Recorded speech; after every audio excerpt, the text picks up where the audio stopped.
Hai, Assalamualaikum. Waalaikumsalam. Jual apa kat sini, Dek? Kami jual makanan Korea kak. Oh, makanan Korea. Bolehlah saya nak tapas semua.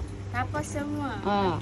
Yang ni gimari tau. Gimari ni gasnya dia kami balutkan dia dengan seaweed. Sebatang ni RM3.50 sahaja. Oh, okey.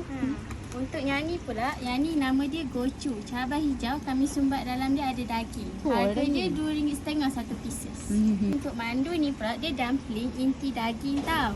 And then harga dia 3 pieces RM5 saja. In case kalau nak satu pieces je harga dia RM2. Okey lagi. Untuk sotak ni dia sausage kote ayam kami cucukkan dia dengan rice cake. Rasa dia pedas-pedas manis, patut ada sikit hint smoky sebab kita grillkan dia. Harga dia satu batang RM4 sahaja. Untuk japchae ni beef bulgogi. Ni portion dia. Dapat selingan beef bulgogi. Harga dia RM10.50 sahaja satu portion. Ni tteokbokki.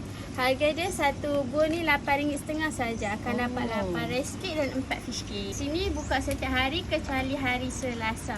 Daripada pukul 4.30 sampai 10.30 malam. Kami dah buka dalam nak dekat 2 tahun lebih dah lah. Okey, kalau orang nak share kedai ni, hampa boleh search Ideal Specialist 4x4. Kami belakang bangunan dia je. Yang ni apa dia? Yang ni tteokbokki dapat 8 rice cake dengan 4 fish cake. Okey, yang ni?